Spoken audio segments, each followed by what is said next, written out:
This other provision of this bill reflects that. So here's what it says. This is the one that is trying to prohibit people from protesting so as to create fear in other people. Here's what it says. Everyone commits an offense who engages in any conduct with the intent to provoke a state of fear in a person in order to impede their access to a building or structure for religious worship or for administrative, social, cultural, or sports activities, educational institutions, and so on. In other words, this is not punishing violence. If they can accuse you or show that you had an intent to provoke a state of fear, who knows what that means? So let me give you an example. Last year, at my university, there was a strike by the teaching assistants and graduate students.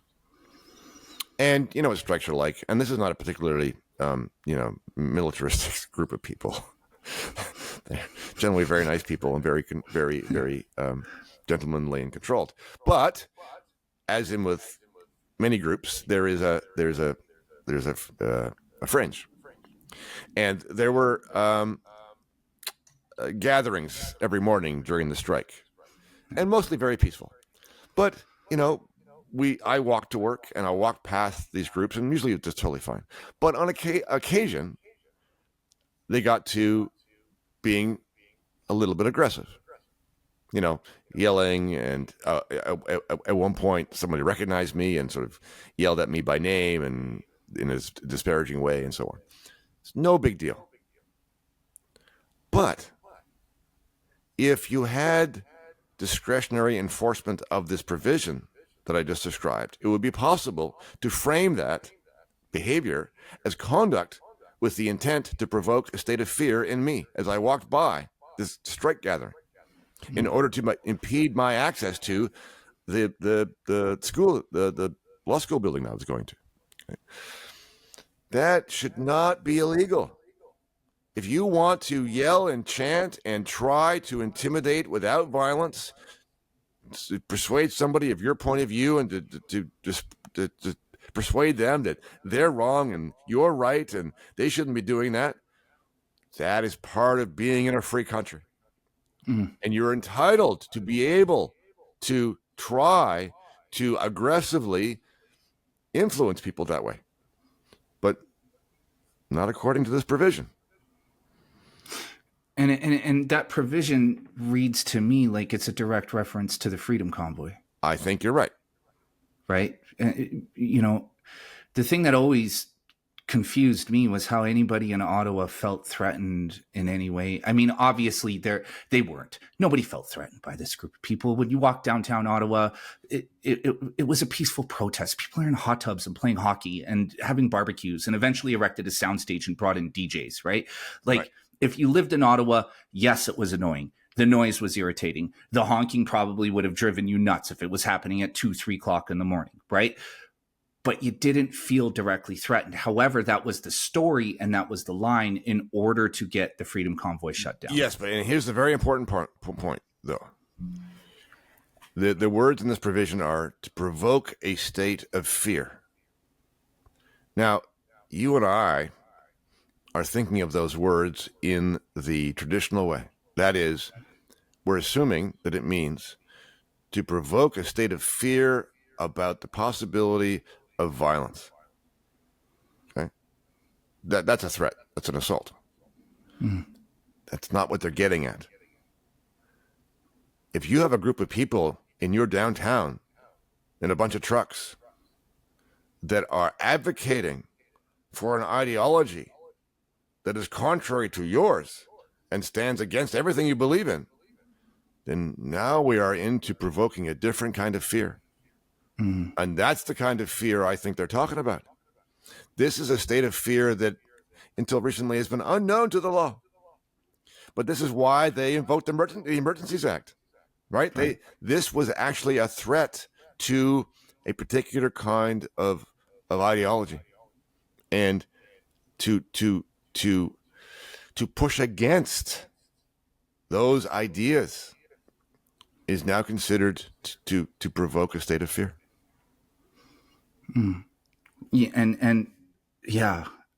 And you know, going back to your example of the strike at your school you're walking by. Now, let's say that protest was a Antifa protest. They're protesting, you know, something to do with trans rights, right? Sure. And you're walking by and they scream, Bruce Pardy is a fascist. Right. And it's the 5th day of this. You fucking had enough. You've been yelled at every day on your walk to work. So you just, in a moment of weakness, you scream back, trans women aren't women. Right. I feel like under this new set of laws, you could then be charged and prosecuted for hate under these hate speech laws for responding to that original statement because you are responding with a derogatory statement, an inflammatory statement to a protected group. Well, let's possibly, but let's just so. I mean, it's a hypothetical, right? But the point I want to make is this: I think we're already there, even without this new bill. So we already have hate speech provisions in the criminal code. So let me just read the most problematic one. This is the existing section of the criminal code. This is 319.2.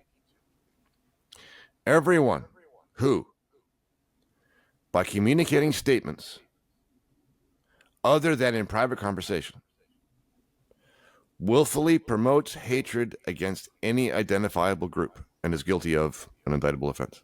Okay? That's all you need. That is all you need right now in the criminal law. Now, right now they're missing the definition, but they put the definition in, and the definition is as I read it to you earlier. But that's the definition. Here's the real kicker. They've used those words in the definition in this bill,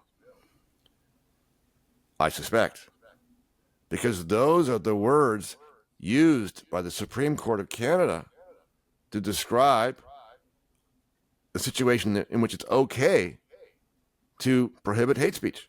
Okay, this is the Supreme Court of Canada's fault as much as it is the government's fault. So if you did that today, as you described, you say trans women are men. Does that get you into trouble? We don't know. That's the problem. Yeah. We're spinning ourselves just deeper and deeper into this hole, like that. We often look Hitler again. He's the only historical tyrannical figure these people know. So Hitler is always, you're literally Hitler, Bruce. The swastika and the SS insignias can no longer be displayed. Like anybody, I have never in my life. I've been in Canada a long time. I have never, ever seen a Nazi flag on display, except surprisingly at the Freedom Convoy when there was a photographer there to take a picture of it. Right. At a hotel that costs roughly $1,300 a night to sleep in. So I don't know. Maybe the Nazis are very well funded in this country. I don't know. But I have never, ever encountered anybody who would consider themselves a neo-Nazi. But what scares me about this, man, is that we are moving in the other direction to the mirror image, to the polar opposite, the mirror image of the polar opposite, right? Like, if you want to talk about a dangerous ideology, I would argue that communism is a far more dangerous ideology than anything that we saw come out of Mussolini or Hitler. Well, right? So for my money, though, they're not really very much different. They're not different, right? They're not. No, they're the same thing. They're polar opposites. Well, there are some detailed differences, but they're. So I like to describe the political spectrum as this. I like the horseshoe idea. Have you heard this horseshoe idea? Yeah. So yeah. You take the political spectrum left and right, and then you take the string that you've drawn and you pull it up, and the two sides come down in a horseshoe or a circle, and then the two ends come close to meeting at the bottom. Mm-hmm. And they belong together because their ideas are similar in the sense that they both believe in group values. That is, insisting upon governing for you make the individual conform to the ideas of the group. And communism and fascism are just two variations on a theme. Yeah. Right. And so, there might be a technical distinction, but no. What I've always said is this: is fascism is for the state, and they don't care how you feel about it because it's militant in nature. Communism is for the people masquerading, or is the people masquerading, or the state masquerading as the people. And that's basically all. The difference really is, to me, right, is that sure, okay, communism is more deceptive and subversive in that it requires the collective to take part in it, whereas fascism doesn't really care what the collective believes because it takes a more militant approach. I'm not sure military that approach. Way. I think their means might be a little bit different, but the ends are the same. So in pure communism, you could say that the state, owns the means of production. All the factories and farms and so on are owned by the state. Whereas in fascism, you still have corporations, for example, but the corporations have been compromised, and they are working with the state together, hand in hand, to promote a certain set of ideas. So the institutional arrangement might be different, but the philosophy is very much the same. Yeah, and so the term that I've used to describe the system that we now find ourselves in is communal fascism. Sure. It's culturally Marxist, operationally fascist. Sure. We now find ourselves at the worst of both worlds, and these bills are just another step further. And let's make a point about the law. In all of these historical regimes that we're familiar with, including the Nazis, including the Soviets, including the Chinese Communist Party, everything that those regimes did and are doing was legal because they controlled the law. You can make the law in your own image so that what you do is in accordance with the law. So, in other words, it's not an argument that, well, what you're doing is illegal. Well, it's not illegal. So the law is not a protection. If your laws are controlled by those who want to abuse you, then the law is no protection whatsoever. And people, I think, have to get off the track of thinking the law is there to protect you. We are now in an era of not rule of law, but rule by law. That is, the law is used now as a tool to manage your behavior. It's just taken off the shelf when they need to. I mean, we need a policy or a law or a guideline or a directive. Let's just make them do this. I mean, you could see that in very distinct terms during COVID, right? The law tomorrow, the rule tomorrow is going to be this.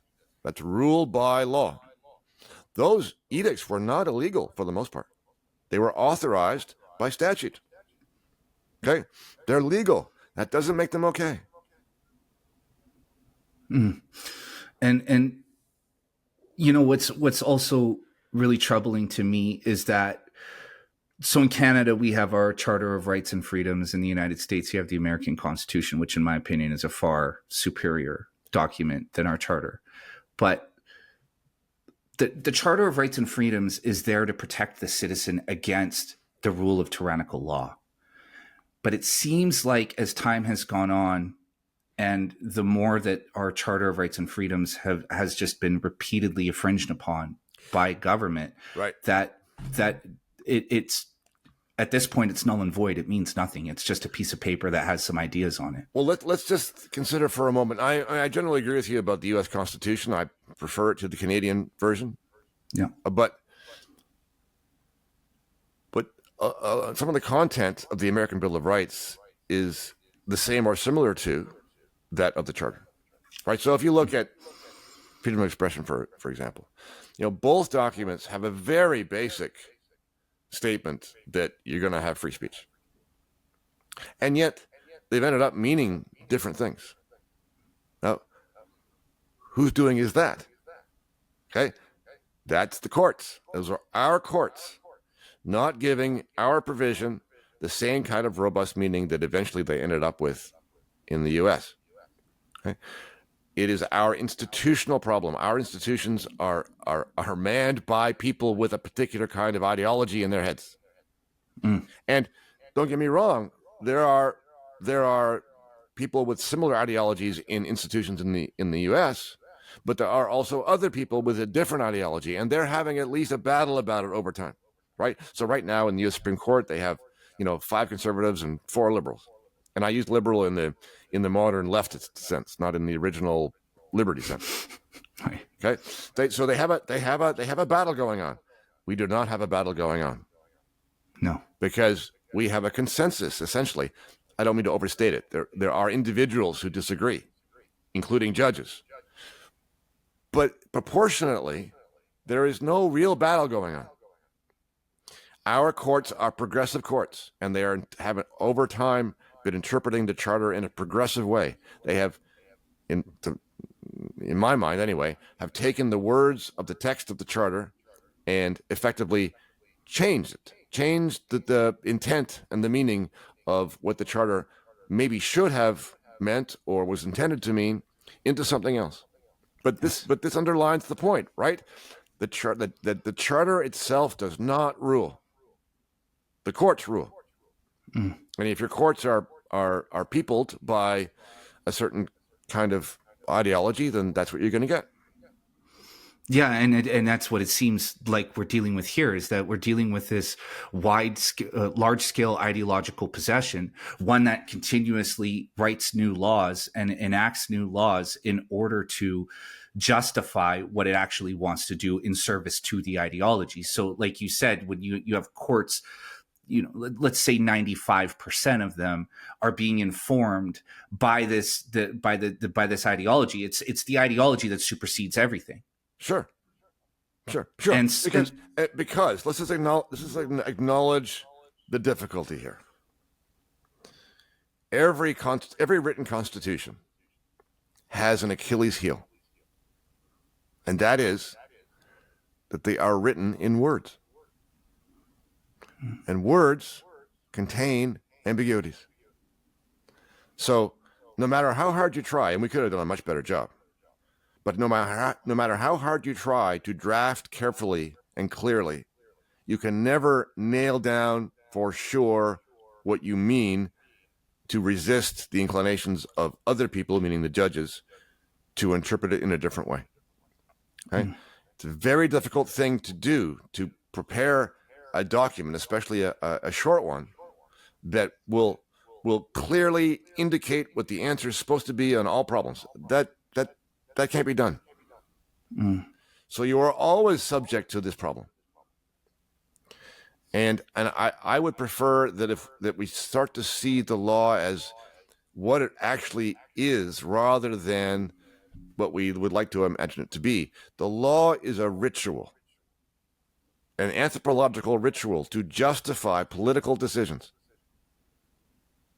It gives it the markings of legitimacy, because it has trappings, and it has that we anoint people to this role. We make them sort of the high priests of the legal institution. We say that there's precedent involved and principles involved, and they have to do the job in a certain way. And we think, well, therefore, it's going to be done in a different way than a simply crass political decision. Well, it's got all these trappings. It is still, at the end of the day, a political decision. It's not fundamentally different than the other kinds of decisions that are made by people who have power over you. So I think it doesn't get the kind of scrutiny that it deserves. Well, I don't think it does, because people have still fooled themselves into believing that the law itself is ambiguous, and that it doesn't favor one side or another, or a particular ideology. But it often is ambiguous. It's just that it can be used to favor one party or the other. If you're the person making the decision and you have the power to do that, then that's what you can do. Right. And say for example, you have like our Charter of Rights and Freedoms that, is a fairly generalized document, but then you create a series of laws underneath it that kind of override what exists in that document, and then you have, say for example, you have a high profile case like Jordan Peterson, who's dragged in front of a human rights tribunal, found guilty for saying really innocuous things and things that were taken way out of context. Well, but hold on, right? but it's even worse than that. Okay. So Jordan Peterson was never found guilty of anything. Like, they didn't even have a disciplinary hearing about Jordan Peterson. This is pre-hearing, pre-finding, pre-punishment. This is an administrative body, the College of Psychologists, deciding, without having gone through a hearing, that they have the power to dictate to him to take media training. Just because. Okay. And the court said, fine, no problem. You're the agency. You do what you want. Okay, that's the degree of trouble that we're in. This is before a hearing, before evidence, before argument, before a finding of guilty. This is the imposition of a remedial step, which is like a punishment without any finding of guilt. Yeah. And so, Bruce, I want to, there's so much there. I want to take this another step. So Bill C-8 stipulates that basically the Canadian government can remove you from the internet. Yes. And all communication services. That means telephone. I mean, literally, you can't even use a fax machine legally if you're found guilty of the laws in this bill. And so that means it could affect. And here's the other. But before you go on, so yeah, it's not even that. Like, it's not even that you're found guilty of something. So this is again part of the pattern. This does not set out a threshold that says, oh well, if you cross this threshold, then here are the consequences. It's not even that. It's the government saying, we're in charge of the safety of the system. So if there's something that we think endangers the safety of the system, we have the power to tell the service provider to take you off. That is all.